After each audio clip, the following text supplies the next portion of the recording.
Hello, it's the Sterninator, and today we're going to be going over a Pokemon that is very close to my heart. This is a Pokemon that I designed a long time ago, probably around Generation 3, I want to say.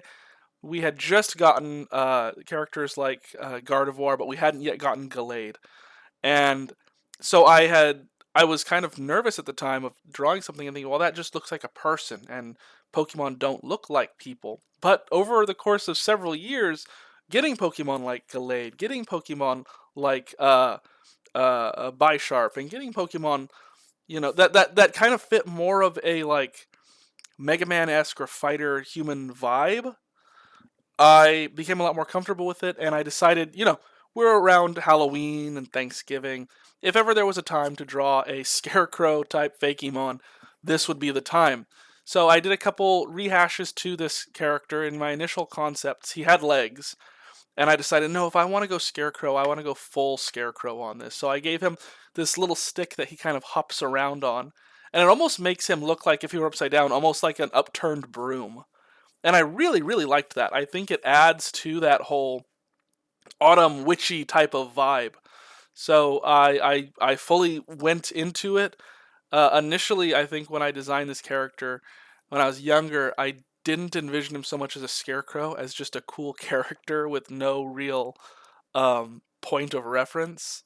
And I thought it'd be cool if he shot bombs out of his hands. Ooh, wouldn't that be interesting if he just shot bombs?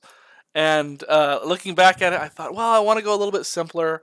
I don't want to design something right now that has like such a cartoony motif. So I just went with, what if he is brooms? What if he's made of junk and made of old clothes, and that's just what he looks like?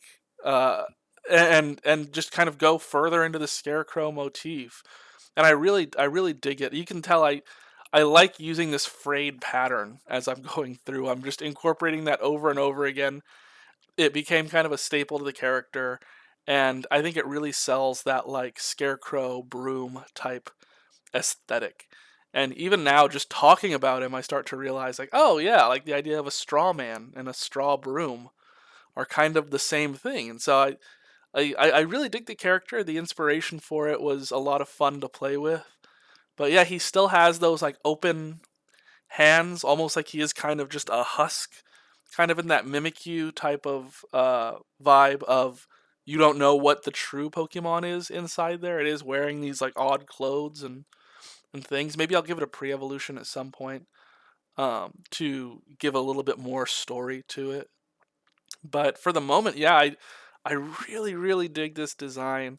I'm so glad that I came back to it. You can see I'm trying to add a little bit more personality to the stick that he hops around on.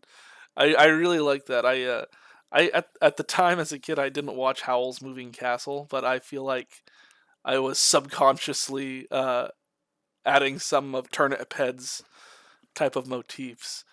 I went in. You can see I added these like teeth along the neck. I wanted them to mimic like a collar, but also kind of give that spooky vibe that they could be sharp teeth. I dragged that up into the hat a little bit. Wanted to make sure that whatever design language we were using in one part of the body, we were using across the rest of the body there.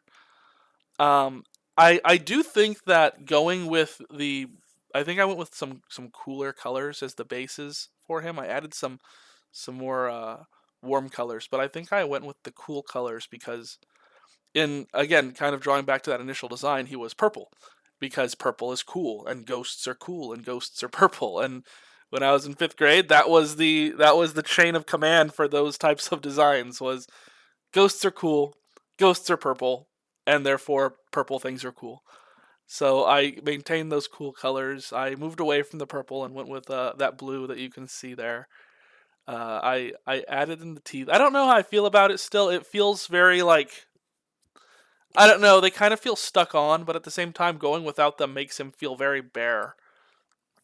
So I dig it. There's a lot of designs in Pokemon right now that feel like they have just like one element too many, and and so I'm okay with it. I'm fine with it. I actually kind of did as I'm looking at myself drawing the eye there. I broke some of my rules that I've had. If you follow my Instagram and you've seen my stuff on there, I don't often do just a white and black eye. I usually try to give a little bit more personality to it, but if ever there was a place to have this just cold plain eye. I think it would be this Pokemon here. Um, and so yeah, here I am going in shading and just giving some depth to the character, making it kind of pop a little bit more. I very much went way too dark, but at the beginning, but I do think that that's a good tool, is being able to then see where your shadows are going to be, making it very clear and very evident to yourself where those shadows will be, so that you can tone them later. I'm doing all that in a separate layer just to ensure that, once I get something that I'm happy with the layout, I can then adjust the colors and do so independently of one another. But yeah, man, I dig this character so much. He really takes me back. I think he's gonna become a favorite. I may do a pre-evolution for him, but I honestly have no idea where to go with the direction for a pre-evolution. Maybe let me know in the comments what you think. What could a broom scarecrow man be in its pre-evolution? I don't know. Maybe like a little broom. I have no idea. But there he is. This is Bombrerro. Bombrerro is the strawman Pokemon, kind of based on the premise of a strawman argument, which is an argument where you're setting up a false thing that the person is arguing against. I took debate. If you look at his shiny up in the upper right corner there, you can see I changed him to red, and the frills around his waistline into blue, and kept the straw hat being that same color. I wanted to evoke the feel of Monkey D. Luffy from One Piece, and so I thought, if a Straw Hat is a big part of this character, why not make him part of the Straw Hat gang, or crew, or what have you?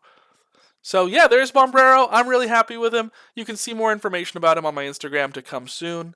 Thank you for watching. Thank you for liking, commenting, and subscribing. And let me know what you think down in the comments below. I'd really love to hear it. Let me know if you have any ideas for upcoming Fakemon that I can draw. I have had a very, very overwhelming week, so I have not had a lot of time to think about what to draw. So I don't know. Maybe hit me with some inspiration. I appreciate it. We'll see you guys next time.